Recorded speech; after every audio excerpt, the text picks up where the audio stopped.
Dios les bendiga, hermanito. Aquí estamos. Gracias al Señor. Me alegro de verles a todos y todas. Le estaba diciendo cuando estaba entrando primero a la hermanita Angie, hermanita Lucy, que hacía mucho tiempo que no estábamos aquí. Bueno, por lo menos que yo no estaba aquí en domingo. Estuve el primer domingo del mes. Después salimos para estar con nuestra familia allá en Carolina del Sur. Y después de eso vino Fiona y nos fuimos en blanco 2 días aquí por la cuestión de que no había electricidad. Y el próximo domingo que es estamos en octubre ya. Así que se fue septiembre bien rápido. Pero aquí estamos, hermanito, gracias a Dios, estamos bien. Sé que a algunos no le ha llegado la electricidad todavía, pero pronto llegará. Yo confío que no se tarde lo mismo que se tardaba con el otro huracán, pero aquí estamos, hermano, gracias a Dios. El Señor estuvo aquella vez con nosotros, estuvo esta vez también, y así siempre, amén. Así que, qué bueno, ¿verdad? Que todos nuestros asuntos están en orden, nuestras casas también, que si algún árbol o algo. A veces uno puede argumentar que necesitaban haber sido podados o tumbados, y pues Fiona los tumbó, o los podó, o nos forzó a... Así que ahí estamos, todo es de bendición. Pues aquí estamos de vuelta, hermano. Continuando entonces con la serie de exhortaciones en las parábolas del Señor Jesús. Amén. Y hoy vamos a estar en la número 5 de la serie, que yo le he titulado La roca y la piedra. Vamos a estar en Mateo capítulo 16, verso 13 al 20. Amén. Mateo 16, verso 13 al 20, hermanito, cuando lo tenga, búscalo en su Biblia. Si se puede poner de pie un segundito, lo leemos todos juntos y luego nos sentamos. Amén. La roca y la piedra, ya en el nombre del Señor.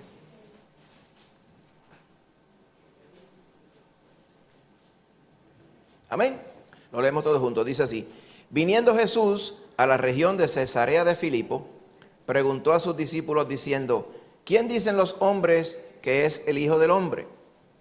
Ellos dijeron: unos Juan el Bautista, otros Elías y otros Jeremías o alguno de los profetas. Él les dijo: ¿y vosotros? ¿Quién decís que soy yo? Respondiendo Simón Pedro dijo: tú eres el Cristo, el Hijo del Dios viviente. Entonces le respondió Jesús: bienaventurado eres, Simón, hijo de Jonás, porque no te lo reveló carne ni sangre, sino mi Padre que está en los cielos. Y yo también te digo que tú eres Pedro, y sobre esta roca edificaré mi iglesia, y las puertas del Hades no prevalecerán contra ella. Y a ti te daré las llaves del reino de los cielos, y todo lo que atares en la tierra será atado en los cielos, y todo lo que desatares en la tierra será desatado en los cielos. Entonces mandó a sus discípulos que a nadie dijesen que él era Jesús el Cristo. Padre Santo, ahora bendice tu palabra santa y que tu Espíritu Santo nos ayude a entenderla, mi Señor Jesús. Ayúdanos, Señor, a comprender la belleza, la precisión y la necesidad de que tu palabra viva en nuestras vidas, Señor, y la creamos. Solamente que la entendamos y la creamos, sino como estuvimos viendo más temprano hoy, Señor, que la pongamos por obra en nuestra vida día a día. Y que, Señor, vivamos de acuerdo a ella. Ayúdanos, Señor, específicamente con esta porción que hemos querido considerar hoy, que así sea, Señor, en nuestra vida. Que seamos hacedores de tu palabra, no solamente oidores.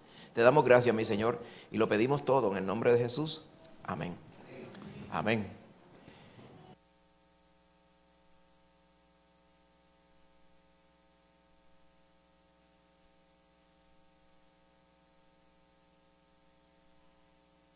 Bueno, hermanitos queridos, entonces la roca y la piedra en Mateo 16, versos 13 al 20. Esta porción, primero que nada, usted dirá: ¿y dónde está la parábola aquí? Porque no dice parábola de la roca y la piedra. Pues la parábola, ¿verdad? No podemos decir prácticamente una alegoría. Está localizada en el verso 18.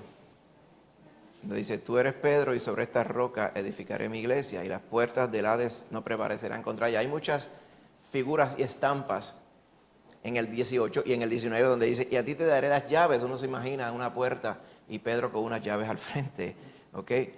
Y entonces de momento dice todo lo que atares, entonces uno imagina a alguien amarrando algo con una soga, o sea, y todo lo que desatares también. O sea, cuando vemos estas ilustraciones, definitivamente el Señor está pretendiendo ilustrar algo fundamental e importante, especialmente de la doctrina bíblica, pero con una ilustración que las personas pudieran entender, ¿okay? Que las personas pudieran empezar a asociar. Las parábolas hacen eso mismo, pretenden asociar algo de la vida diaria que uno no le da trabajo de entender para poder entender las cosas que son espirituales. Amén. Y específicamente para personas que no tenían ninguna referencia bíblica, pues estas estampas, ilustraciones, parábolas, como le llamemos, sirven para eso. Así que ahí está la parábola. Ahora bien, una cosa importante es que esta porción usted la reconoce bien, porque se habla mucho de ella. Usted habrá escuchado, por ejemplo, uno de los viajes, ¿verdad? Allá en Israel, pues una de las localidades que uno quisiera visitar y pudimos visitar era Capernaum. En Capernaum, que era donde posaba el Señor Jesús en su ministerio, usted lo ve en los evangelios. Entonces hay una excavación que dicen que esa era la casa de Pedro, pero uno no lo puede apreciar bien, porque, ¿verdad?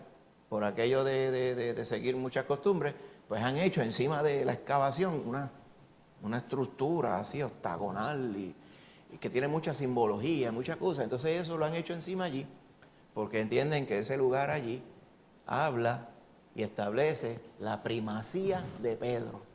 Y le llaman la capilla de la primacía de Pedro. Entonces dice, ¿primacía de qué es que están hablando aquí? Porque cuando tú tienes primacía, yo me acuerdo cuando yo chiquito vivíamos en Santo Domingo, decían, esta es la catedral primada de América. Yo, primada. Entonces, uno aprendiendo, ¿verdad?, a hablar, y según el diccionario, pues primada es que es la primera.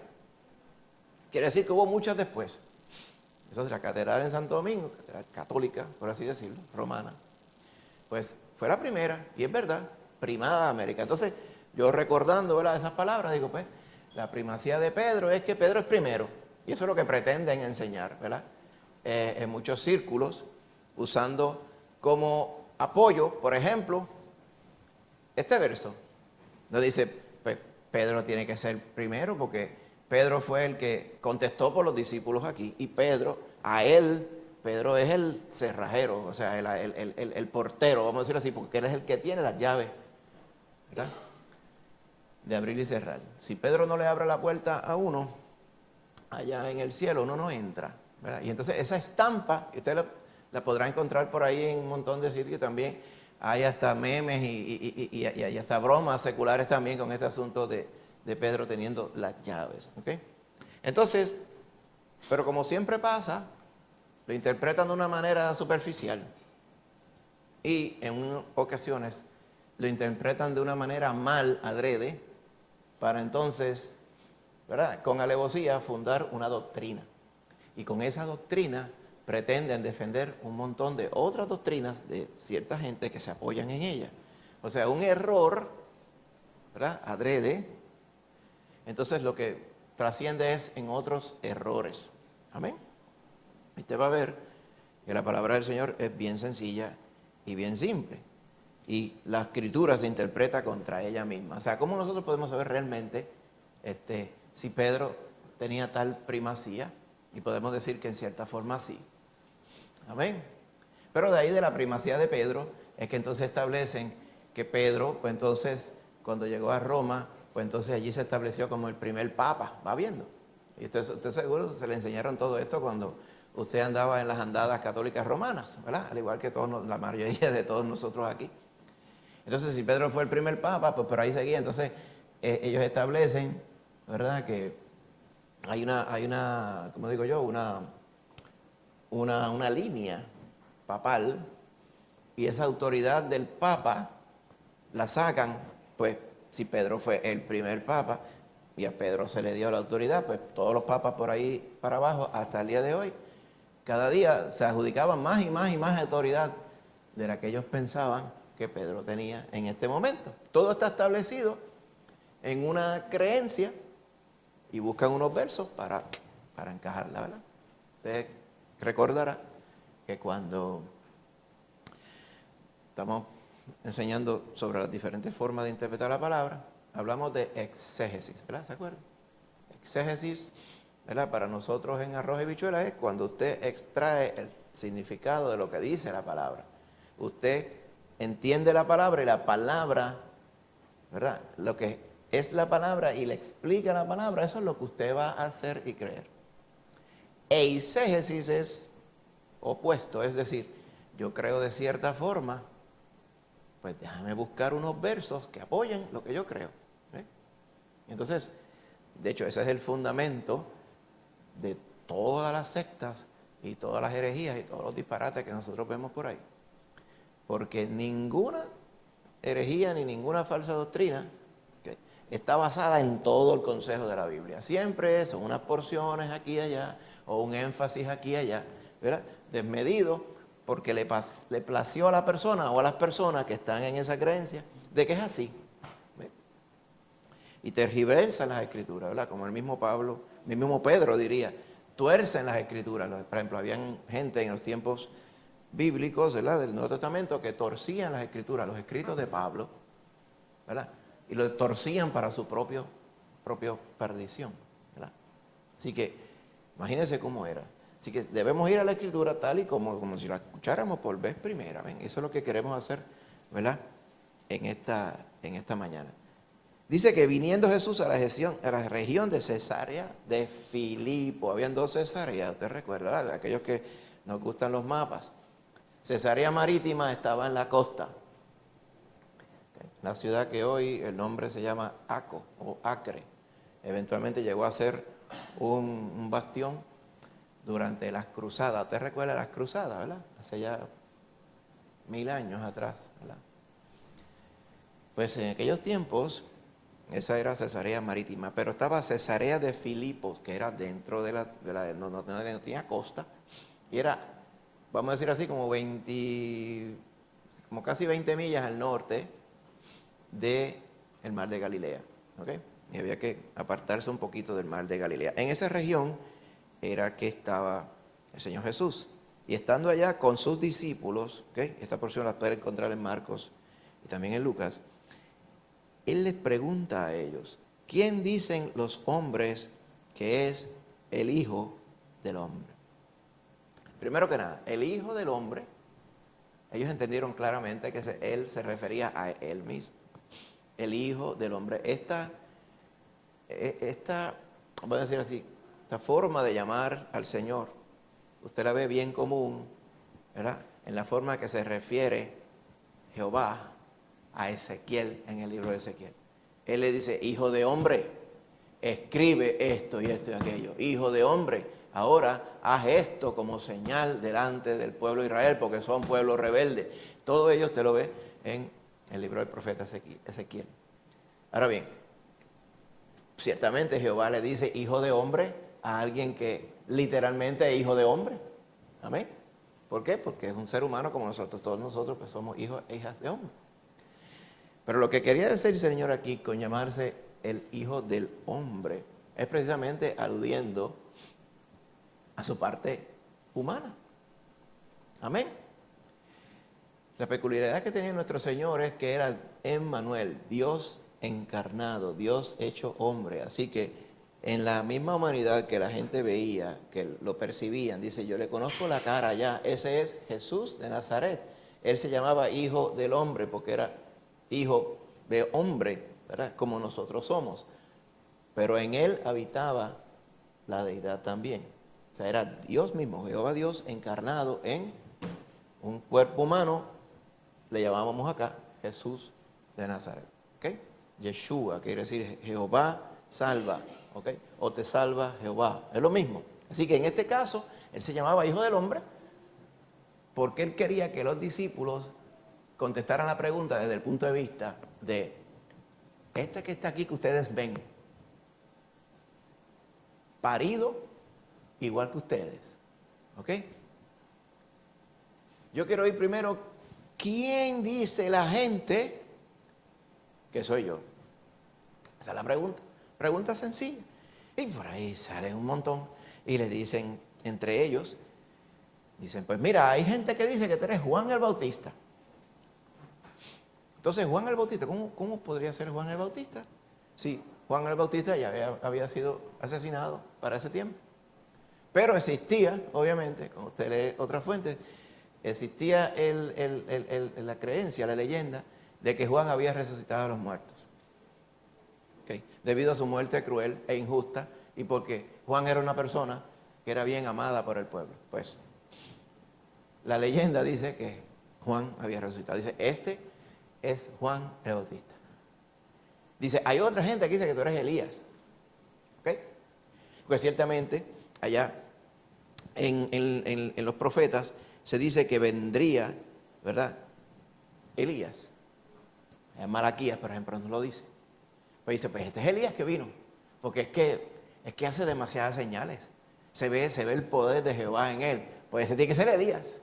Lo que pasa es que él prefiere llamarse Jesús, pero es Elías. ¿Okay? Dice, hay otros que dicen que tú eres Jeremías. No sé, quizás se le parecía la forma que hablaba, o aún mismo cuando el Señor se refería, ¿verdad?, en su enseñanza a porciones del Antiguo Testamento, quizás lo asociaban con Jeremías. O algunos dicen que tú eres alguno de los profetas. Ellos no saben quién, pero profeta definitivamente. No eres un hijo de vecino como nosotros, a pesar de que somos todos paridos también. Así que todo esto era lo que la gente decía. Va viendo. ¿Qué era lo que estaba pasando con esto? Lo que dice la gente, si lo preguntáramos hoy, ¿verdad? 2022, amén. ¿Qué respuesta tendríamos? ¿Lo mismo? Usted lo ve, a veces no hay que preguntarlo, haga como dice, un recuento de los bumper stickers. Casi no se usan ya, pero cuando yo era más joven, esos bumper stickers, había carros que tenían bumper stickers y los plegaban también en los cristales atrás por todos lados, por los lados. Preferían los carros bien grandes para tener mucha lata para pegarle, escuchar cosas. Y allí te veía todo. Jesús es mi piloto. Otros decían, Jesús es mi copiloto. Otros tienen como una guitarra eléctrica y adentro estilizado dice, Jesús es mi música. ¿Sí? Otros ponen un faro, Jesús es mi guía. Se parece como el sticker que está puesto en aquel trailer que está al cruzar la calle. Sí. Pero entonces en vez de decir beacon dice, Jesús es mi guía. Jesús es mi faro. ¿Ok? Jesús es sanador. Jesús es un gran maestro. Escuchamos la palabra revolucionario también. ¿Ves? He visto yo estampas donde ponen, mira qué poca vergüenza, ponen al Señor Jesús y entonces le ponen una boina como la que tenía el Che Guevara. ¿Sabe? Pero obviamente ahí es que uno se da cuenta de la ignorancia de la gente. ¿Okay? Entonces hay algunos que se van más profundo y se van al asunto espiritualista, no espiritual, porque espirituales son los que tienen el Espíritu de Dios, espiritualista, en la espiritualidad, como le llaman hoy, se pone un poco más allá. Él es la encarnación, ¿ok? Y él es la máxima expresión del karma de arriba, ¿ok? Él es la nirvana de arriba, porque él logró lo que todos nosotros que somos unos infelices todavía no hemos podido lograr. Entonces hay muchas personas que lo ven como una meta ya y lo tratan de cuadrar con una forma peculiar de ser religioso, pero es igual a las otras que tienen por allá. Pues, allá los otros tienen al Gautama, al Buda, que logró la iluminación completa y se iluminó tanto que desapareció, y allí es que todo el mundo quiere ir, ¿verdad? Y en diferentes lugares del mundo, pues tienen diferentes creencias y tratan. Entonces hay muchas personas, no le preguntan quién es Jesús, pues Jesús es uno de los que está right there, está ahí. En el Islam también aparece Jesús, no puede faltar. Y allá le llaman Isa. Le va al Corán y está Isa por ahí. Y ellos lo tienen, los islámicos lo tienen en cierta estima, ¿verdad? Pero es un profeta por debajo de el profeta que ellos le llaman Mahoma. ¿Ok? Para que usted venga a ver, o sea, si esta pregunta la hiciéramos hoy, 20.000 personas dirían no solamente 3, 4 comparaciones, tenían 20.000 comparaciones. Y todo el mundo quizá tendría un poquito de verdad aquí, un poquito de verdad allá, pero como pasó con la pregunta que está contestada en el verso 14, nadie, como diríamos nosotros, nadie daba en el clavo. Y el asunto importante aquí es el que tenemos que ver. ¿Por qué no daban en el clavo? ¿Por qué no podían describir al Señor por lo que Él era? Porque no le conocen y porque el mismo Jehová no se lo había revelado. Y eso nos ilustra a nosotros una verdad fundamental. Nadie que diga por ahí, yo de mi misma forma conocí al Señor, a menos que sea que el Señor se le revela a él. Nosotros estamos tan y tan confundidos y tan viciada nuestra mente. Y además nuestra mente no da para nada. Hay personas que se conceptúan que son un IQ grande. Pero el IQ te sirve para entender las cosas que son de aquí del mundo. Estas cosas no son del mundo. Esto no se entiende en base a IQ. Eso se entiende cuando el poder de Dios se revela a tu vida y te hace entender lo que solamente Él te puede hacer entender. Amén. Por eso es que las personas, lo que pasaba en el tiempo de Jesús, veían al Señor, veían sus milagros, oían bien, oye, qué lindo habla. Todo lo hizo bien, todo lo hizo bien. Juan a la verdad no hizo ningún milagro, pero todo lo que Juan decía de era verdad. Esto es señales aquí, y cuando uno va donde él, nadie se va desmayado, ¿me entiendes? Y aquí, allá, y no encontraban dónde ponerlo. Decían que cuando él llegaba a una región, pues todo el mundo se agitaba porque había que ir allí, porque todo el mundo estaba buscando su milagrito. ¿Okay? Y todo el mundo quería escuchar las palabras. Entonces habían aquellos que iban solamente para querer criticar y para querer atrajarlo y querer tentarlo. Así que por diferentes razones, él creaba un furor donde quiera que iba. Pero entonces mira, cuando se hace una encuesta, dicen, escriba aquí qué usted piensa del que está usted yendo predicando ahora mismo. Dicen, wow, mira, sí, piensan que es Elías. Wow, qué cosa tremenda, pero es que él no era Elías. Mira, Jeremías, pero muchacho, Jeremías, ya quisiera yo que a mí me confundieran con Jeremías, diríamos nosotros, pero es que él no era Jeremías. Era como las personas. Él llegó un momento dado a compararse, ¿verdad? ¿Por qué no me hacen caso? ¿Verdad? Y llegó a comparar con la gloria de Salomón. Amén. Dice, aquí hay algo mayor que Salomón, pero ustedes como que ni le va ni le viene. ¿Por qué, hermano? Porque usted conoció a Cristo Jesús, usted conoció a Dios como debe ser conocido, porque Dios mismo se le reveló a usted. Ya que fuera a través de algún hermano, a través de una predicación, a través de una lectura bíblica, usted mismo allá, a través del Señor tocando su corazón. Pero si el Señor no le toca el corazón y literalmente le abre la mente, el entendimiento, usted nunca hubiera conocido al Señor. Y ahí es que se ilustra la misericordia de Dios, en que nosotros, completamente perdidos y completamente incapaces de poderle comprender y creerle y ser salvos mediante creer en Él, Él se encarga de que nosotros tengamos esos momentos de lucidez que Él solamente nos puede dar. Amén. Por eso es que somos salvos por la misericordia del Señor. Nadie puede dilucidar esto ni deducirlo. Yo deduzco que Él es el Rey de Reyes, Señor de Señores. Las deducciones son las que están en el capítulo, en el verso 14. La gente deduciendo, dice, por esto, no falla, yo no fallo, es Juan. ¿Ve? Por esto es Elías, o el otro Jeremías, o el que sea. O Isaías. Wow, Isaías. ¿Ve? O a lo mejor Enoc.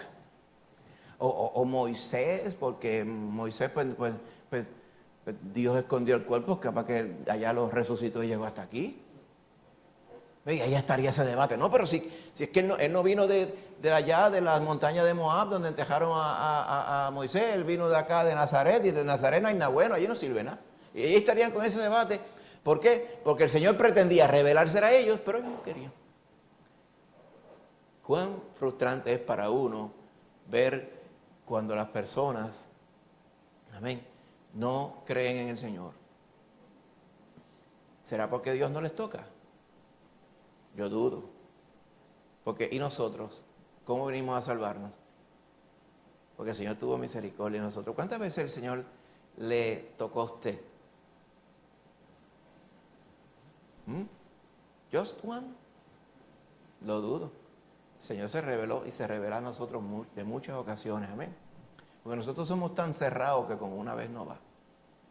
¿Ok? Eso es para que usted vea la brillantez nuestra. Es brillantez posiblemente para este mundo, pero para entender y comprender y creer en el Señor, no. Pues el Señor es el que se nos revela a nosotros. Pues ya usted ve lo que las personas entendían cuando no le creían al Señor. Entonces, por eso es que él le hace la pregunta. Dice, pues esta es la gente. La gente dice esto, aquel. ¿Y ustedes? ¿Quién dicen que soy yo? Entonces, fíjese que esta pregunta que se contesta en el verso 14, ellos dijeron, o sea, parece que varios contestaron, dijeron, mira, sí, Jeremías, tal cosa. Ah, mira, y Elías también, ¿verdad? Sí, Elías. Estaban todos allí en ese. Cuando hace la pregunta, ¿y ustedes? Sale adelante rápido Simón Pedro.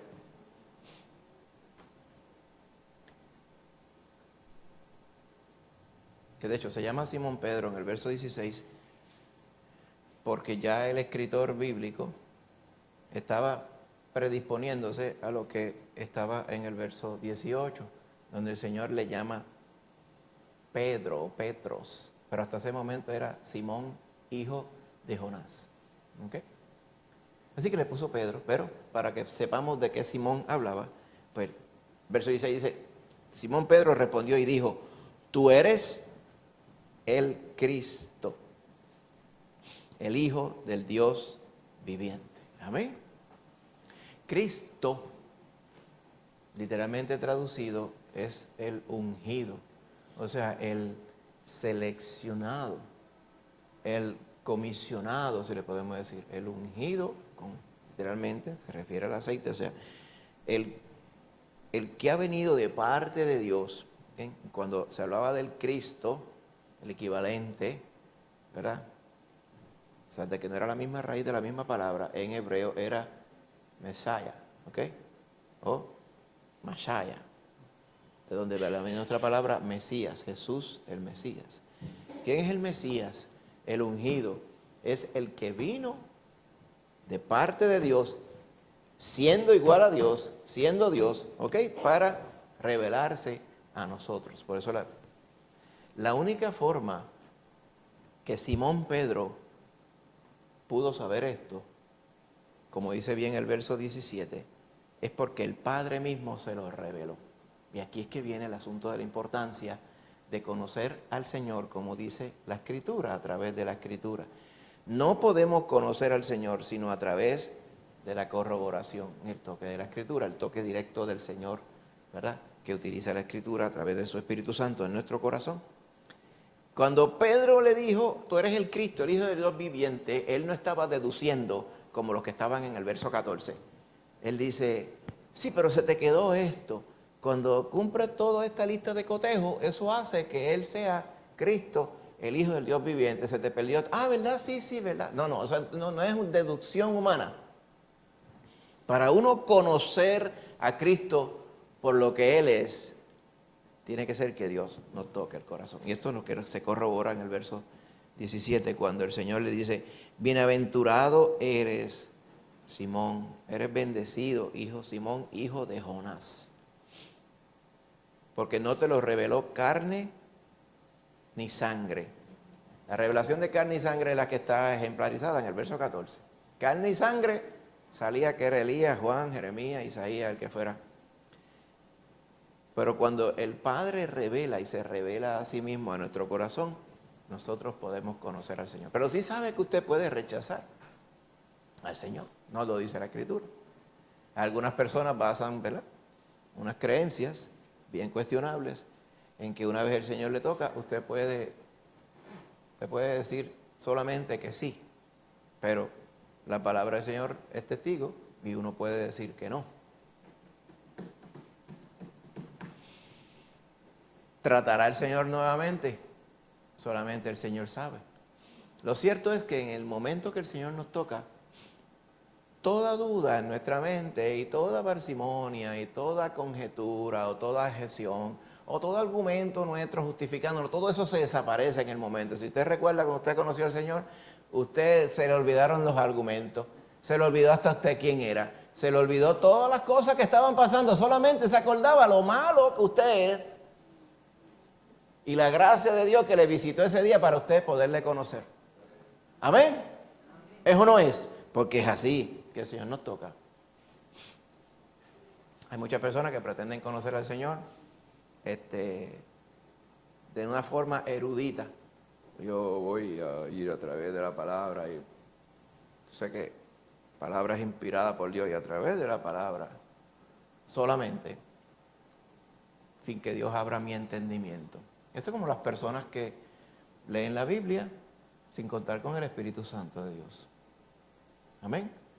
El impío puede leer la Biblia y la Biblia, la palabra de Dios, ciertamente puede ser usada como instrumento para cuando venga el toque de Dios, el toque que nos pone, ¿verdad?, en claridad con el Señor y clarifica en nuestro corazón, en nuestra mente, quién es el que nos está hablando. Amén. Pues ahí podemos entenderlo porque tenemos referencia a la palabra. Un ejemplo grande, Saulo de Tarso. Saulo de Tarso conocía las escrituras hebreas a la saciedad. Él mismo lo dice allá en su testimonio, 2 Corintios, dice, no había nadie, y también en el libro de los Hechos, cuando él da su testimonio entre los gobernantes romanos, no había nadie que se me parara al lado a mí, en términos de cuán estricto yo era en hacer y obedecer la ley. Para hacer y obedecer la ley es que tenía que conocer la ley. O sea, Saulo de Tarso era el cheche, en términos de conocer lo que estaba escrito en la letra. Le pregunto yo, ¿le valió eso para conocer a Cristo Jesús, para conocer a Jehová Dios, al Dios que él pretendía servir a través de la ley? Él juraba que él estaba haciendo las cosas bien. Él juraba que cuando pedía las cartas de autorización allá de las autoridades en Jerusalén, para el Sanedrín, para ir allá arriba y agarrar a todos aquellos que estaban predicando error, decía él, el error de Jesús, en donde quiera, irlos a agarrar y traerlos presos acá a Jerusalén. Él pensaba que él estaba siendo el guardián, era de los defensores de la fe, de la fe judía, diríamos. Y por eso él iba orgulloso para Damasco aquel día, montado a caballo provisto por todo el Sanedrín y todo aquello. Él iba con una escolta. Si fuera hoy día, irían esos cajos negros que tienen las luces azules que hacen hacia el frente. Entonces irían 20 motoras al frente, 20 motoras atrás y uno con un sitio, con una ametralladora. Y entonces él yendo por ahí dice, el que se parezca que esté hablando lo que no es, que no me gusta, lo metemos en la pejera que está atrás y nos lo traemos arrestado para San Juan enseguida. Dice, uy, ahí viene Saulo de Tarso. Y ciertamente los hermanos de la iglesia habían escuchado lo terrible y lo temible que era Saulo. Amén. ¿Cómo y cuándo pudo conocer Saulo al Señor? Cuando yendo a hacer lo malo, a perseguir al mismo Señor que pretendía salvarle, el Señor se le revela. Amén. Y él lo vio claramente y oyó su voz y entendió que era el Señor. Fíjese qué clase de cambio dio. A quien él no tenía ninguna estima, de momento le dice, Señor. Yo sé que usted va por ahí, por ejemplo, va al hermanito Pablo y llega al supermercado, abre la puerta, Señor, usted necesita ayuda. Pero la palabra Señor es de cortesía, ¿verdad? Y a mí me dicen Señor y eso llega ahí que uno sabe que uno está a más de 39, porque empiezan a decirle Señor a uno donde quiera que uno va. Entonces dice Señor aquí, Señor allá. Yo, pues, a todos nos tocará. Pues entonces, esa palabra de Señor es una palabra de cortesía, de respeto. Pero la palabra Señor que dijo Saulo es porque él comprendió que el que le estaba hablando era el Señor, el que mandaba. Era el Dios que él pretendía servir. Y estoy seguro, todas las cosas que se agolparon en su mente, dice, wow, qué clase de confusión traía yo. Pensaba que yo estaba haciendo lo bueno y estaba haciendo lo malo, y llevo haciendo lo malo desde siempre. Y el Señor que yo perseguía y a sus discípulos que yo perseguía, Él ha tenido la misericordia de hablarme a mí en este día, hacerme comprender que Él es el Señor. Todo eso le pasó por la mente, yo creo que en un nanosegundo. En lo que iba volando del caballo, en lo que cayó. ¿Cuánto se puede tardar alguien que tumbe del caballo y caiga? Menos de un segundo ya había entendido lo que había que entender, lo que toda persona tiene que entender en esta vida. Y él comprendió que el Señor era el que le estaba hablando. Amén. Así que de esa forma es, hermano, que uno llega a conocer al Señor. Cuando Él dice, eres bendecido, porque eso que tú acabas de contestar, que está completamente correcto, no puede haber venido de ti, sino solamente de mi Padre que está en los cielos. Amén. Jehová, Dios, el Padre. Amén. Así que de esa forma es que uno conoce al Señor. Pero fíjate, la historia no termina ahí. Amén. Verso 18, le dice, tú revelaste algo acerca de mí, Pedro. Ahora es como si el Señor dijera, yo voy a revelar algo acerca de ti. Y ahora te digo yo que tú eres Pedro. Y usted dirá, pero es que ya se sabía, porque en el verso 16 dice que era Simón Pedro. ¿Quién no sabía eso? Pues por lo que le digo. En ese momento, hasta ese momento, él era Simón, el hijo de Jonás. Simón Bar Jonás, como diríamos, ¿verdad? En hebreo correcto. Pero en este momento el Señor le está diciendo, tú eres Pedro, la palabra griega Petros. Piedra, tradúzcalo piedra. Tú eres Petros, de ahí es que viene Simón Petro, Simón Pedro, Shimón Petros. ¿Okay? Shimón es hebreo y Petros es griego, ¿verdad? Así que era una mezcla. Y dice, y sobre esta roca, Petra, la palabra griega, yo voy a edificar mi iglesia y las puertas del Hades no prevalecerán contra ella. ¿Ok? Ahora, Pedro y roca. Usted dirá, ¿y a qué roca se refiere cuando dice sobre esta roca? ¿Verdad? Es importante saber esto. Amén.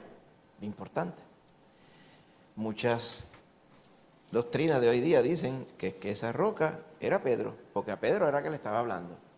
Tú eres Pedro y sobre esta roca, esa que veo aquí, tú, Simón Petro, Simón la piedra, pues sobre esa roca, pues roca es piedra, piedra es roca es piedra, están hechas de lo mismo. Pues sobre esa roca que es Pedro, es que yo voy a fundar mi iglesia. Una parte importante es que esta es la primera vez que se menciona y que el Señor menciona iglesia, ¿ok? Acá en los evangelios. Iglesia viene de la palabra eclesia, ¿ok? Eclesia lo que pretende decir es un grupo que está entresacado de otro grupo más grande, un grupo escogido, ¿ok? Eso es lo que es la eclesia. ¿A qué se refería el Señor? Lo que el Señor estaba confirmando aquí es que iba a haber un grupo de aquellos que Él iba a salvar, de la misma forma que Dios el Padre se había revelado a Pedro, para que cada uno a quien el Padre se le revelara y creyera en su Hijo, a través del Hijo Jesucristo, que había y moriría en la cruz por los pecados de todos, sería salvo. Así que el Señor lo que estaba cumpliendo aquí y confirmando aquí es que lo que usted recuerda que decía en Juan capítulo 1, que el Señor vino a lo suyo, pueblo judío, y los suyos no le conocieron. Mire lo que evidencia el verso 14. Todo el mundo sabía un montón de cosas, ninguna estaban correctas acerca del Señor. La única forma de creer en Cristo Jesús propiamente es y conocer al Padre propiamente, no solamente porque nací en una tradición hebrea, es cuando el mismo Padre habla a mi corazón y yo le creo, tal y como Él me habla.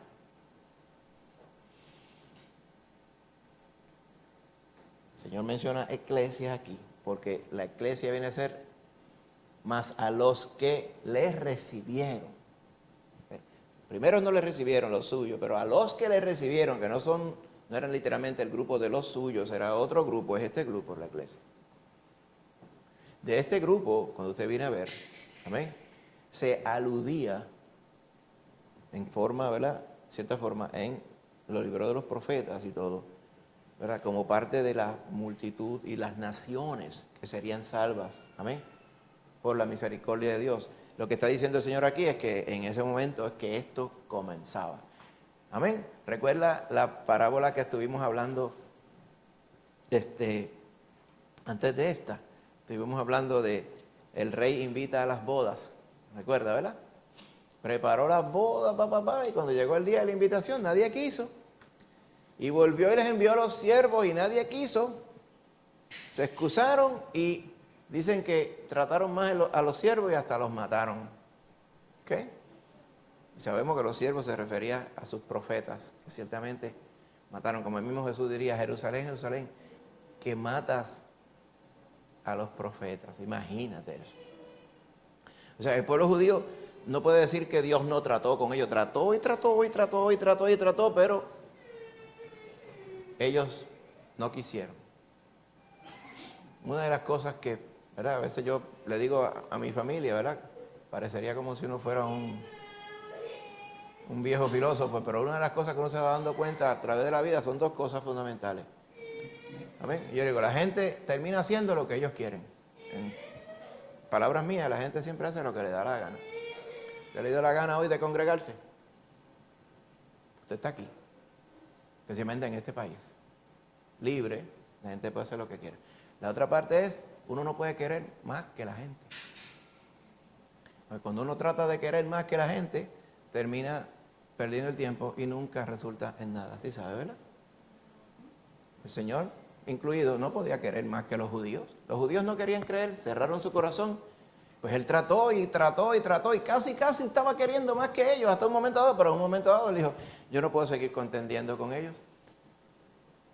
Como dice en la parábola, trató y trató y trató y trató y trató y se corroboró que ellos no querían, los invitados no fueron dignos, dijo en la parábola. Entonces, vete por ahí, consigue a todos los que encuentres por los caminos. Amén. Y tráelos para acá. ¿Verdad? Porque aquí hay una fiesta, aquí está toda la comida puesta en la mesa y está flojo porque no hay nadie. Nadie quiere venir a esta fiesta que es de caché. Nadie quiere venir. Y entonces se encontró todos los que encontraron en el camino y los trajeron. Amén. ¿Se acuerda que había uno que no estaba vestido bien? Porque es que no es que entra todo el mundo, ¡ay, a lo loco! No, no. Lo que se pretende es lo mismo que estamos viendo aquí en la Escritura, ¿ven? Por eso que la Escritura se entiende y se perfecciona cuando usted considera todo el consejo de la Escritura. Es que usted se da cuenta y dice, ¿cómo es posible que aquel estuviera vestido allá adentro? Con una jopa, a lo mejor estaba así. Dice, pues eso está bastante bien, pero una boda. Yo he visto gente que va en mahones y t-shirt y con la sandalia de meter el dedo así, de esa de flip-flop. Pero piensa que como la camiseta le quitaron el ticket allí antes de entrar, que está bien porque es nueva. Eso no es ropa para ir a una boda. Así que esta parecería ropa para ir a una boda. Pero la persona que estaba allí no tenía las vestiduras que el rey había dado. Porque el rey es el que nos transforma y nos viste. Y lo típico en aquellos tiempos era que el que invitaba le daba los vestidos, pero de verdad, los que eran. ¿Ok? Todo eso, ¿verdad? Y no vamos a hablar ahora porque lo hablamos la vez pasada, ¿verdad? Y si usted pues, obviamente no lo pudo acceder, lo vamos a estar poniendo, ¿verdad? En el canal de YouTube próximamente en estos días. Esto mismo dice aquí. La iglesia son ese grupo que fueron a buscar por los caminos. Y los metieron allí y conocieron, ¿verdad? Al Rey de Reyes, Señor de Señores, el Rey que los estaba invitando. Esa iglesia, dice el Señor, que la iba a fundar, la iba a edificar, o sea, a construir sobre esta roca. ¿Cuál roca? Hay gente, y usted cuando chiquito, le dijeron, ese es Pedro, porque Pedro es el primado. Pedro es el que tiene la primacía. Porque Pedro era entresacado entre todos ellos. Pedro fue el que le dijo al Señor lo que él era. Sí, pero es que no fue Pedro, fue Jehová a través de Pedro. Ahora bien, las personas entonces dicen, Pedro, ¿ves? Y sobre esta roca, pues la roca es Pedro. ¿Usted sabe cuál es el problema con eso? Que es mentira, que no es así. Lo vamos a ver ahora en la Escritura. ¿Y usted sabe cuál es el error? Que ese es precisamente el fundamento de todos los errores doctrinales que existen por ahí. Porque muchas, por no decir prácticamente todas las creencias, le adjudican a seres humanos paridos como usted y yo, ¿ok?, unos dotes y unas cualidades que ellos no tienen. Por ejemplo, Mahoma, usted sabe que ellos dicen que Mahoma, tú tienes que decir Mahoma, tú puedes decirlo, pero después tienes que decir bendito sea él. Dice, Mahoma, entonces, pues no es bendito nada, es Mahoma, ¿ok? Se autoadjudicó, ese fue más bravo todavía, él se autoadjudicó unas credenciales que ciertamente él no poseía, ¿ok?, para proclamar él como único profeta a un Dios que no es Dios, vamos a decirlo así, plain, para avanzar.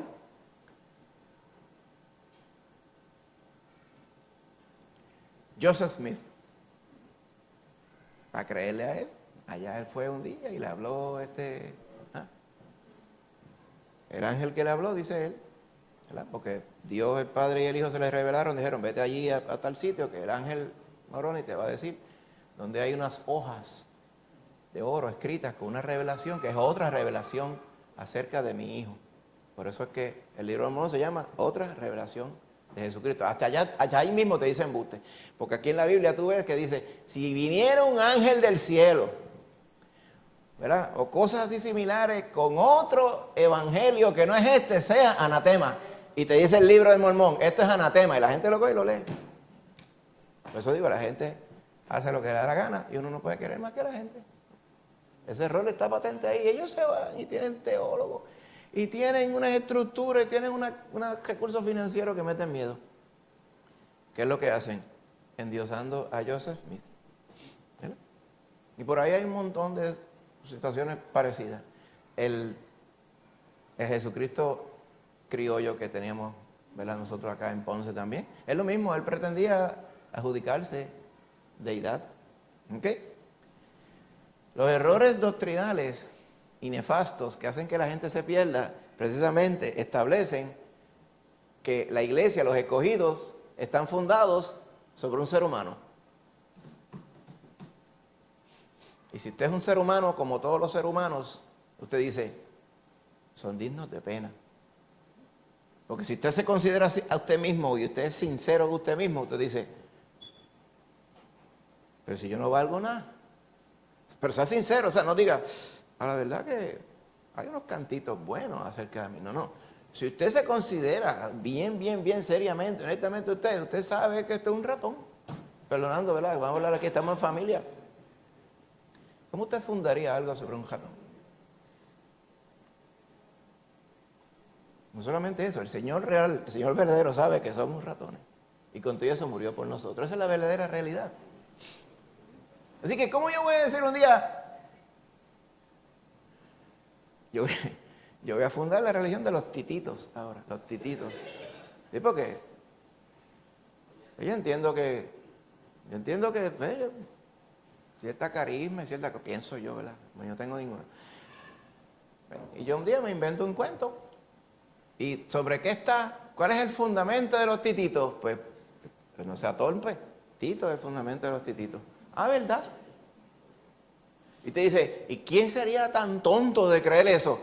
Se inventa uno y aparecen 500,000 tontos que se creen estas cosas. Eso es lo que pasa. Porque la palabra dice, especialmente en estos tiempos, que tendrán comezón de oír. Dice, no me hable de la sana doctrina que, ay, me cae mal a mí. Yo lo que necesito es algo que levante mi espíritu y que me haga sentir bien y que no me venga con esa carga de que me digan que yo soy un ratón. Que aunque lo sea cierto, pues yo mejor no lo escucho. Y así pasa, hermano. La gente no quiere escuchar el evangelio, por eso es que cierran su corazón ante el toque del Señor.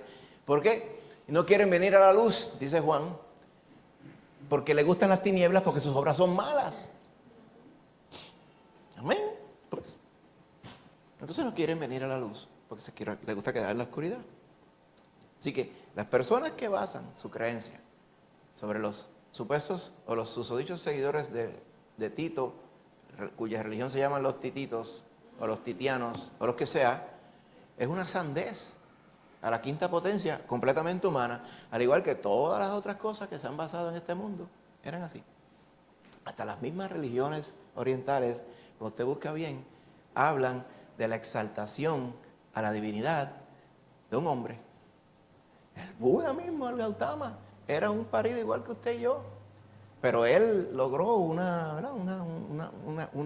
conocimiento que los otros seres humanos no tenían, y él, pero él, como es tan bueno, pues eso fue evidente, y solamente tenemos que seguir su camino. Pero ¿sobre qué está basado? Sobre un hombre carne y hueso como usted y yo. ¿Ve? Hay gente que hace de la política una religión. Hay gente que hace de la dieta una religión. Ay, yo no puedo comer ñame lila, no puede ser el blanco, tiene que ser el lila, porque ¿qué sé? Cuando no me como el lila, como que no sienta bien con mi espíritu, con su conciencia, porque él te estableció su propia religión. Créame. Entonces, los que se aprovechan entonces un montón de gente por ahí, ¿verdad? No estoy diciendo que esté todo mal, pero si usted cae presa de esto, usted van allá y dice, ay, yo no como más que orgánico. Usted parece que gana 3 cheques. Usted quiere comer orgánico. Entonces van allá y le ponen la marca. Mira, la misma marca. Dice, estos son orgánicos, estos no es la misma marca, pero unos son para la plebe y otros son para los que comen orgánico. Usted va al supermercado y le cuesta 3 veces los tomates. Mira una lechuga orgánica, $7.99. Miren, yo como una lechuga orgánica aquí se me caen los dientes, $7.99. Pero ¿por qué está ese mercado? Porque hay una religión que dice que yo voy a durar 110 años si como orgánico. Y yo no veo eso cambiando. La gente se muere cuando se muere. ¿Está viendo? Pero es una religión basada sobre los preceptos de alguien que él leyó y aprendió. Es lo mismo aquí. Cada vez que las personas basan sus creencias sobre un hombre, la cosa termina mal. Pues, ¿cuál ejemplo usted quiere? Pues, de los que usan este verso para decir que la iglesia de ellos descansa sobre Pedro. Y yo no lo dudo. Yo estoy completamente convencido que sí. Los católicos romanos son pedristas. Como los corintios, ¿te recuerdas ya? Corintios. Esto no es nuevo, eso estaba allí en la escritura. Dice, cuando ustedes dicen, yo no les pude hablar a ustedes como espirituales, sino como a carnales. Porque cuando ustedes dicen, yo soy de Pedro, yo soy de Apolos, yo soy de Pablo, no soy carnales.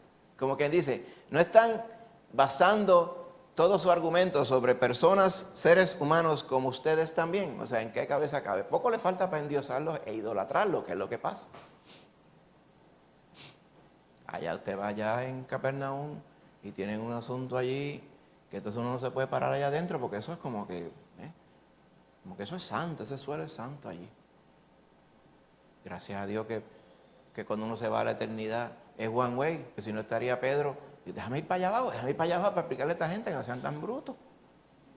Mira eso que me tienen allí, me tienen un shrine, me tienen ¿verdad? Casi un altar a mí allí. ¿Verdad? Y no encuentran dónde poner, entonces hay una estatua así gigante que mira hacia la orilla del mar de Galilea que está ahí. Lo ponen ahí. Y eso es una cosa, que eso tiene una cama de flores así, todo. Y la gente viene de lejos, de por allá, de Jurutungo viejo, a llevarlo. O sea, así. Poner unas flores allí, a una estatua de cemento. Eso está brutal. Piensa que con eso están honrando al Rey de Reyes y Señor de Señores. El mismo que ellos están pretendiendo ver en la estatua de cemento que está allí, fue el que dijo al Señor, tú eres el Cristo, el Hijo del Dios viviente. En ningún momento Él se estableció a Él mismo como que vengan a mí y encima de mí ustedes podrán construir algo que agrade al Señor. En ningún momento, ni en ninguna parte de la Escritura vemos que se adjudica nada respecto a esto. Más bien, la palabra del Señor, allá en el Antiguo Testamento, busque 2 Samuel 22, por ejemplo, cuando habla de roca, habla de Jehová. Inequívocamente, 2 Samuel 22. Vamos a leer dos o tres. Los judíos que estaban cerca de allí, cuando oían roca, sabían que se estaba refiriendo a Jehová. Porque eso era toda la tradición de los profetas. Verso 32 del capítulo 22 de Samuel. ¿Ok? Dice, porque ¿quién es Dios sino solo Jehová? ¿Y qué roca hay fuera de nuestro Dios? Dios es el que me ciñe de fuerza y quien despeja mi camino. Amén. Mire, si usted va a Habacuc, vaya a Habacuc 1:12.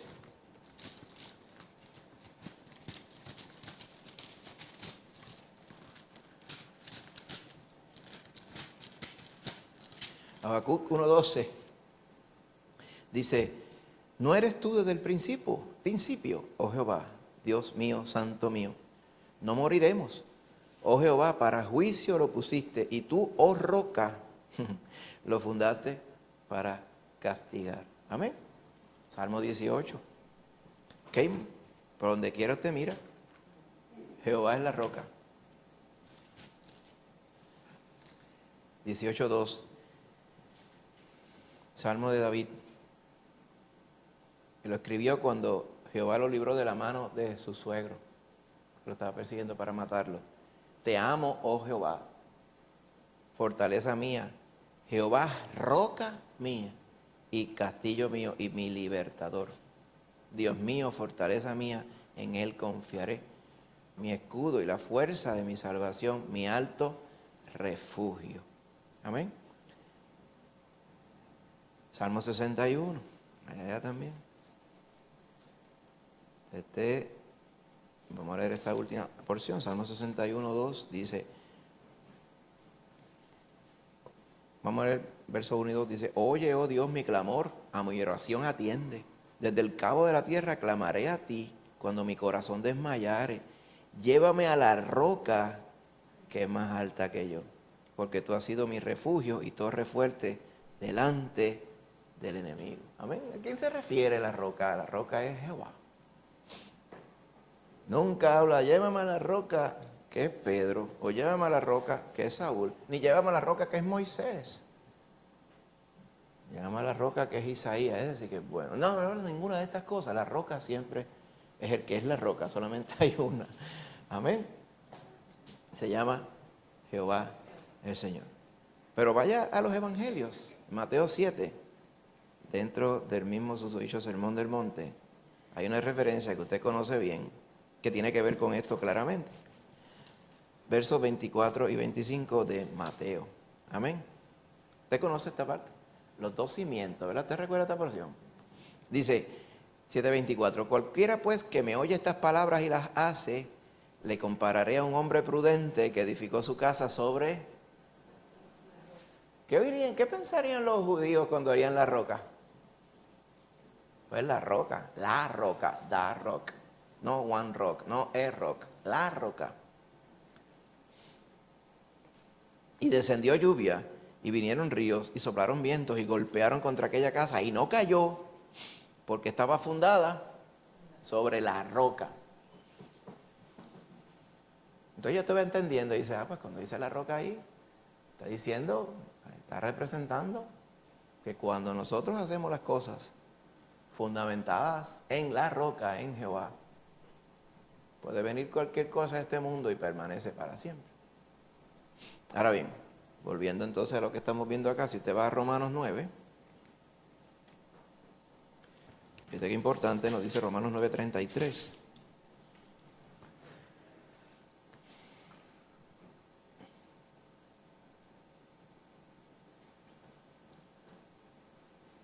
Está citando a Isaías aquí en Romanos 9:33, pero dice de esta forma. Dice, vaya al 30, para que vea el contexto, para que vea de lo que está hablando aquí Pablo. Dice, ¿qué pues diremos? Que los gentiles que no iban tras la justicia, como usted y yo, han alcanzado la justicia, es decir, la justicia que es por fe. Amén. Mas Israel, que iba tras una ley de justicia, no la alcanzó. ¿Cómo es posible que iban tras una ley de justicia y no alcanzaron la justicia que es por la fe? ¿Por qué? Precisamente, dice el verso 32. Porque iban tras ella, no por fe, sino como por obras de la ley.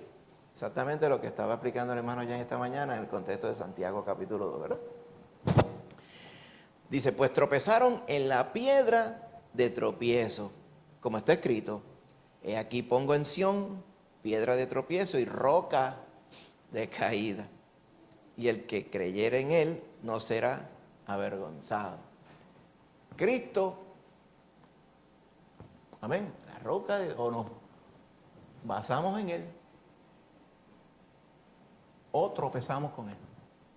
Tropieza, te cae y te machuca, te daña, te muere. Esta es la roca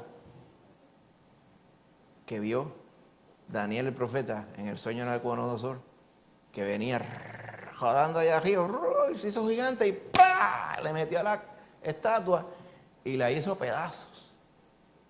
Dice, el que se apoye sobre la roca será salvo, el sobre quien ella cayere será desmenuzado. Y se refiere a esa roca, hermano. Cuando vamos acá a Mateo 16, donde estábamos leyendo al principio, ¿de quién está hablando allí? Es de Jehová, la roca. ¿Y cómo lo sabemos también? Pues por lo que dijo Pedro, tú eres el Cristo, el Hijo del Dios viviente. Allí Pedro está diciendo, tú eres la roca. Tú eres la roca, Señor. Cuando el Señor entonces le dice, tú eres Petros, piedra, y sobre esta roca yo, es que yo voy a edificar mi iglesia. Y lo vemos claro ahí. Ahora tiene un significado importante el que le digan Petros, piedra. Pero la piedra no es la roca. En este contexto, especialmente la misma frase, usa dos palabras diferentes para referirse a ella. ¿Ok? Así que la única forma que el Señor estableciera esos escogidos y fueran firmes hasta el fin es cuando estamos basados en Él, en la roca, no basados sobre Pedro. Amén. Ni sobre Juan, ni Mateo, ni ninguno. ¿Ok? Y la única forma que las puertas del Hades, o sea, el infierno, donde iban los muertos perdidos, que la muerte eterna no pudiera contra la iglesia, no es cuando ese grupo estaba basado en las creencias de una persona como usted y yo, sino si estaba fundamentado sobre la roca. Que por eso que decía, las puertas del Hades no prevalecerán contra la iglesia. Porque van a intentar, y el Señor mismo de la muerte, el diablo y todos los que lo engañaban, tratarán y tratarán y tratarán, pero no podrán prevalecer. Van a luchar, prevalecer es que están luchando, pero no van a vencer. Quienes vencen son los que están fundados sobre la roca. ¿Usted lo vio? Mateo capítulo 7 también. ¿Usted quiere ser vencedor? Usted tiene que estar fundamentado sobre Jehová Dios. Y el Señor mismo dijo, Jesús dijo, nadie puede ir al Padre sino por mí. ¿Ves? Esa era la otra parte que se le escapaba también a los judíos. Cuando Pedro dijo, tú eres el Cristo, el Hijo del Dios viviente, tú eres el que ha venido para que nosotros podamos conocer al Padre. Por eso el mismo Jesús, en Juan especialmente, dice, al Padre nadie le conoce sino aquel a quien el Hijo se lo quiera revelar. Precisamente es lo mismo que está hablando aquí. Así que ¿de dónde sacarán las personas hoy que Pedro es quien es? Pues de este verso mal y torcido. Que si hay personas que dicen que, que se confundieron y enseñaron así. Cuando usted quiere y usted está de acuerdo y el Señor, y usted se dispone que el Señor sea el que me hable al corazón, ¿usted lo va a entender mal?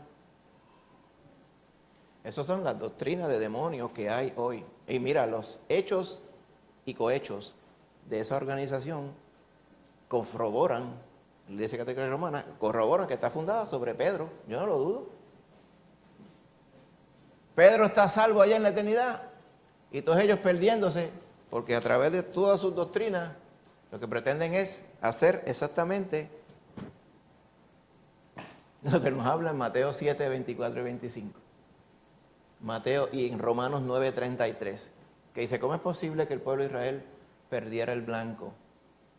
¿Okay? Porque iban queriendo depender de las obras y no de la fe. Y la Iglesia Católica Romana, last time I checked, es que usted se salva obedeciendo los sacramentos. Usted lo va acumulando, es como si fuera una libreta de esas, ¿verdad? Como un libro de estampillas. Y usted lo va acumulando hasta que de momento de aquí para adelante ya usted está salvo. Y si se sigue acumulando, pues ese excedente se lo puede aplicar a otros que están un poquito retrasaditos. Así es que funciona eso. Eso es completamente de demonio, pero desde el centro del plato. Porque tergiversan la escritura. Verso 19, vamos a ir resumiendo. Dice, le sigue diciendo a Pedro, la declaración del Señor Jesús a Pedro, le dice, y te voy a dar las llaves del reino de los cielos. Y todo lo que atares en la tierra te será atado en los cielos, y todo lo que desatares en la tierra será desatado en los cielos. ¿Ok? Muchas veces este pasaje mismo se utiliza para eso mismo, para decir que Pedro es el que abre y cierra en la eternidad.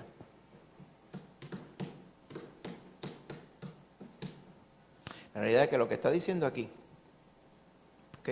Si usted va a Mateo 18, Mateo 18, 18. Eso no solamente se lo adjudicó el Señor a Pedro, sino a todos los discípulos. Mira el 18, 18. Dice, de cierto os digo que todo lo que atéis en la tierra será atado en el cielo. Y todo lo que desatéis en la tierra será desatado en el cielo. Así que a Pedro sería como un punto representativo, porque a Pedro era que le estaba hablando aquí, pero incluía a todos, ¿verdad? A todos los discípulos. Si incluye a todos los discípulos, y vemos bien el contexto de la Escritura, ¿ok? Cuando usted ve la comisión del Señor, Mateo 28, y al final, los últimos versos de Mateo, ¿ok? Él se nos dice de esta forma, id y haced discípulos a todas las naciones, bautizándolos en el nombre del Padre, del Hijo y del Espíritu Santo, enseñándoles que guarden todas las cosas que os he mandado. ¿Cómo se salvan las personas, hermano? Creyendo en el Señor Jesús para conocer al Padre y ser salvos. De esa forma es que nosotros podemos creer en el Señor como debe ser creído, claro está. ¿Y cómo es la única forma? Pues cuando el Señor mismo les habla al corazón, como le hizo a Pedro ese día, como le hizo a Pablo y a todos nosotros que estamos aquí también. ¿Y a quién comisionó el Señor para predicar el Evangelio? Amén. Las buenas noticias que Dios quiere salvar a todos los pecadores y que esa salvación les efectúa a través de Cristo Jesús en la cruz. Amén. Pues a la iglesia, a los discípulos, a la iglesia, a ver, los que Él comisionó para predicar el Evangelio. A veces ponen las cosas y los ponen tan elevadas, el asunto de la llave. ¿Sabe cuáles son las llaves, hermano? Usted tiene las llaves.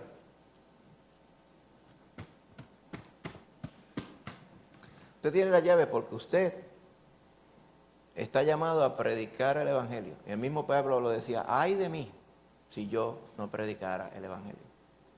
Porque él sabía que lo que el Señor estaba utilizando para predicar a otros, para que conocieran al Señor y fueran salvos, son a los que antes no eran salvos y ahora sí habían llegado a conocer al Señor. Usted y yo, hermano, gente imperfecta, pero que hemos sido salvos por la fe en el Señor Jesús. Así que nosotros somos las llaves. Usted es la llave que el Señor ha puesto para esto. ¿Okay? Claro que le dijo a Pedro en representación de todos los discípulos y todos los, ¿verdad?, los que vendrían después. Y le dice más, no solamente eso, sino que todo lo que atares en la tierra será atado en los cielos, y todo lo que desatares en la tierra será desatado en los cielos. Muchas veces las personas, hay otra doctrina que dice ¿verdad?, que Pedro tenía la potestad de darle órdenes a los cielos, ¿verdad? Y todo ello, ¿verdad? Si Pedro decía esto es de esta forma, y Pedro decía de esta otra, de esta otra. Eso no es lo que dice ahí. Si usted va a Mateo 18, un poquito más adelante, ahí mismo, hermano. ¿Se acuerda que hay una porción?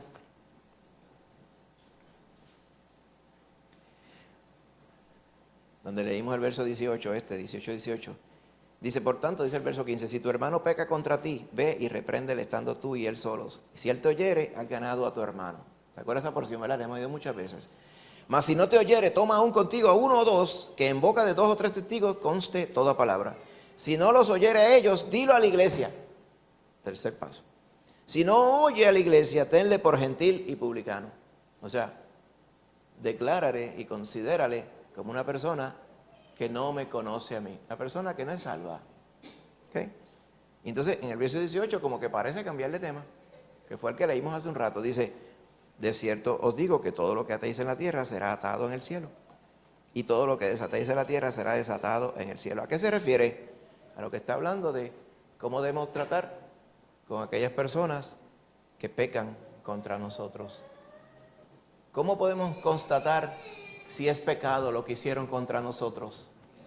Pues cuando vamos a través del consejo de la Escritura, constatamos que es pecado y la persona no quiere arrepentirse, pues constatamos no solamente que pecó, sino constatamos que tampoco es hijo de Dios, hija de Dios. Lo vemos aquí. ¿Cómo podemos dilucidar estas cosas? ¿Cómo podemos pasar juicio? Que es lo que quiere decir atar en el contexto que estuvimos viendo hace un rato. ¿Cómo podemos corroborar esto? Pues de esta forma, cuando vamos según la palabra, fíjate lo que dice, lo que usted desate aquí será desatado en el cielo, lo que usted ate aquí será atado en el cielo. O sea, la forma que usted puede estar de acuerdo con lo que Dios hace o lo que Dios haría es cuando usted va a través del consejo de la palabra, básicamente. Es lo que nos está diciendo aquí. Amén. Así que es lo importante, hermanito, ¿ok? Es que lo que no dice ahí es que usted, como que dice, te ato, ¿verdad? Porque eso pasa hoy día.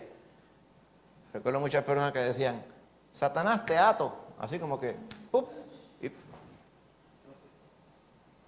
te desato, ¿verdad? Como si fuera uno o tres pescados. ¿Entiendes? Todo eso son falsas doctrinas basadas en malas interpretaciones de estos versos. Lo que está diciendo aquí es que nosotros, si somos espirituales, vamos a vivir de acuerdo a la palabra del Señor. Y vamos a estar en comunión con Dios, haciendo su voluntad. Cuando usted está obrando según la palabra, cuando la iglesia está obrando según la palabra, usted puede constatar que usted está haciendo las cosas como el Señor quiere que usted las hiciera. ¿Okay? Lo que quiere decir esto es, la iglesia tiene la autoridad para declarar si alguien es perdonado o no. Hemos tenido muchas veces que referirnos a estos mismos versos, cuando hemos estado hablando de personas que hacen las cosas mal y después dicen que los que están haciendo las cosas mal es la iglesia. Me ha pasado muchas veces. Ok, pues vamos a dialogar, hermano. Yo no quiero hablar. Yo no quiero hablar porque ustedes están tan mal que no van a entender. Ok. Pues mira, vamos a ir a hablar. No, tampoco quiere. Muchas veces no llega por ningún paso. Llega al tercer paso casi de por nocaut.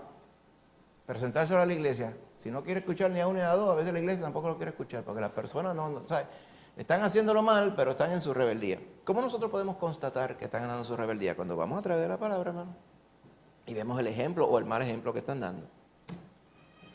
¿Cómo la iglesia se puede sentir segura que está diciendo, tal hermano está pecado? O tal hermano no es hermano, que es lo que implica esto aquí, tenle por gentil y publicano. Tal hermano no es hermano, llamamos hermano, pero estábamos mal, no es hermano. ¿Cómo podemos estar seguros? ¿Cómo podemos atar algo de esa forma? Pues cuando vamos a través del consejo de la Escritura.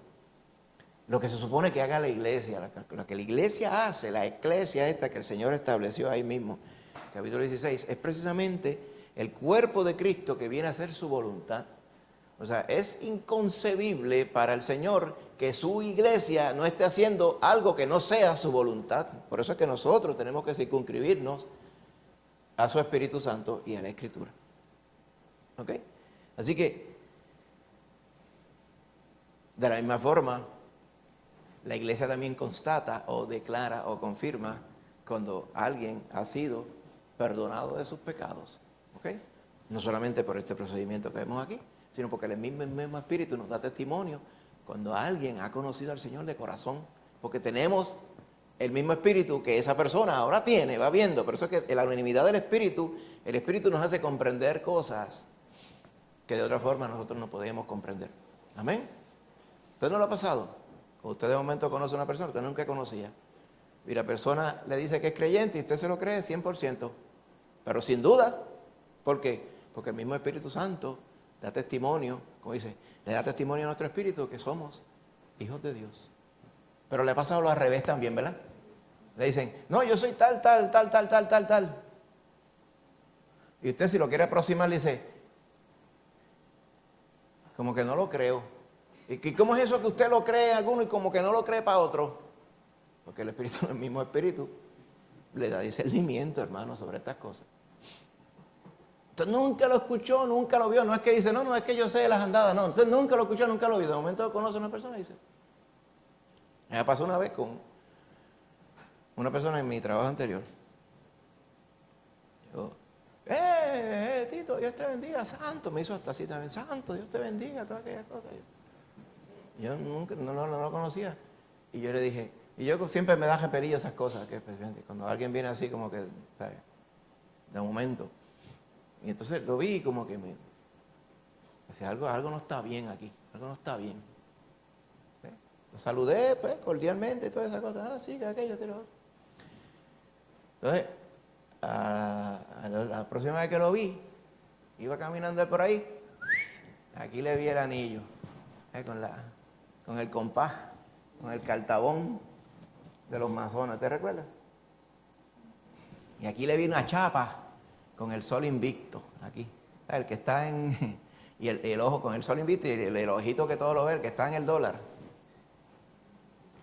Y dije, con razón. Entonces después a las 2 o 3 semanas, oí a alguien hablando, muchachos, ese es fulano. Yo allí gratuitamente, ya por acá haciendo otras cosas, que están en la cafetería, en la fila de la cafetería. Otras cosas. Ese, si tú le pasas por el lado, ten cuidado así, porque ese es traidor, ese es de esos que tú vas caminando por ahí y tú sientes un fresquito. Y fue que él te partió y él te picó por la mitad. Como que dice, ¿tú sabes esa expresión? Tú vas por ahí y te picó como un melón y tú te creías que era amigo tuyo. Y yo dije, si esa es la opinión que estas personas tienen, yo nunca escucharía esa expresión de alguien impío hablando acerca de un hermano en Cristo, por más fallas que tenga ese hermano en Cristo, porque ningún hermano en Cristo se caracteriza por picarte como un melón. Esas son cosas del diablo, va viendo. Pues entonces yo dije, oye, mira cómo se constata la realidad de lo que la persona era, que yo lo constaté desde el principio, en medio segundo, porque uno dice, something's not right here, what's going on, como uno dice. ¿Amén? Sin embargo, a otras personas, una cosa, allá, y con esto termino, allá en el funeral de mi tío, estábamos allí en el cuarto donde estaba el cuerpo de tío expuesto allí, y era cuando no estaba entrando todo, bueno, sí, cuando empezaron a entrar, ¿verdad? Las que no eran directamente la familia. Y entró un jovencito con otros jovencitos más. Oye, yo rápido lo vi y uno dice, este muchacho es cristiano. Y usted dirá, claro que tiene que ser cristiano. Si ¿quiénes son los que están en la iglesia aquí? No hay más que cristianos. Ah, sí. Tenga cuidado con eso de que en la iglesia todos son, en la congregación todos son cristianos. No. En la iglesia sí, pero en la congregación no. Usted sabe la diferencia, ¿verdad? Pero yo pude constatar a este muchacho jovencito y empezó a hablar conmigo como si nos conociéramos. Digo, tengo un muchachito, ¿qué puede tener ese muchacho? 17, 18 años. ¿Te acuerdas? Uno trigueñito que estaba hablando con nosotros allí, estuvo allí. De hecho, habló también, dando gracias, era de la Faith Baptist Church, ¿verdad? Era donde tío había dado clases en muchas ocasiones. El muchacho ni conoció a tío en vida. Fue que él supo que él había dado clases en aquella iglesia en tiempos donde él no estaba en esa iglesia. Mira eso. De verdad que hay que quererle y hay que tener, ¿verdad? Hay que hacer de los de verdad para ir allí. Y si habló, agradeciendo en pro de los que estaban en la iglesia que se beneficiaron de la obra de Dios sin él haberse beneficiado porque él no estaba allí. Mira eso. Yo estoy seguro que cuando estaba allí a lo mejor él casi ni había nacido. Para que usted vea. O sea, ahí se nota cuando el Espíritu de Dios es el que está en medio de los hermanos. Así que, resumiendo y terminando. ¿Okay? Estamos sobre la roca, amén, que es Cristo Jesús. No sobre Pedro. Si estuviera yo sobre Pedro, me hubiera tirado por esa ventana para afuera ahora mismo. ¿Entonces sabes lo que es que yo me diera cuenta ahora? 47 años después que yo soy petrista y no cristiano, me tiraba por ahí, brincaba la cajetera, la verja, la muro de contención allá. Y hay personas que llevan a orgullo basándose sobre un hombre, hermano. Eso sí que es triste. Pero gloria a Dios, que nosotros estamos literalmente sobre la roca inconmovible. Amén. Lléveselo de asignación también. Cuando habla de la roca que estaba allá en el desierto, decía que esa roca le seguía a todas partes.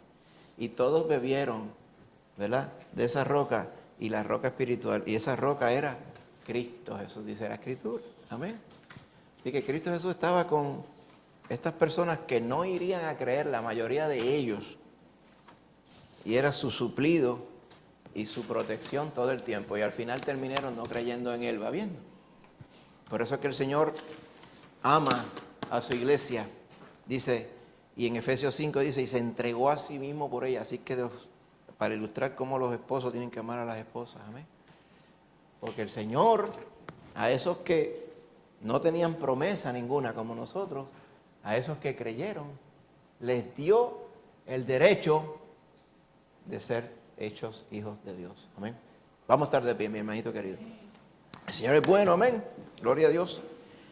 Padre Santo, ahora te doy gracias, Señor, con todos mis hermanos que estamos aquí por ser buenos y darnos esta bendición de poder predicar tu palabra. Gracias porque podemos venir a tu casa, Señor, a estar todos los hermanos en armonía, a estar contigo en tu presencia, mi Señor. Gracias por esta bendición grande que nos das. Permítenos, Padre Santo, así mismo estar en bendición el resto de este día, Padre. Que después el resto de este día podamos, Señor, seguir siendo tus testigos, Señor, seguir, Señor, testificando, Señor, de la vida nueva que tú nos has dado, Padre. Que podamos, Señor, así mismo reposar y reflexionar y meditar en este día, Señor, sobre cuán bendecidos y cuán afortunados somos, cuán bienaventurados somos, Señor. Ayúdanos, Señor, también a honrarte y a hacer tu voluntad en este día, en todo, Señor, que cuando salgamos por aquí tú nos protejas, nos lleves con bien a nuestras casas. Padre Santo, bendiga también, Padre, a los que han estado remotamente conectados, Señor, que andan con alguna dolencia, Señor, algún impedimento, Padre, bendíceles también. Y, Señor, ayúdanos, Padre Santo, a saber y a constatar de que estamos contigo, Señor, y que tú tienes cuidado de nosotros. Gracias te damos, Padre. Bendícenos. Regrésanos, Padre Santo, este martes, este jueves, Señor. Gracias porque ya estamos casi volviendo a la normalidad respecto a la electricidad y a todo lo otro. Señor, aquellos hermanitos que aún no tienen, Padre Santo, electricidad, confiamos, Padre, por tu poder que eso regrese rápido para que todo pueda estar normal en sus casas también, Señor. Gracias te damos, Padre. Y todo lo pedimos en el nombre de Jesús. Amén.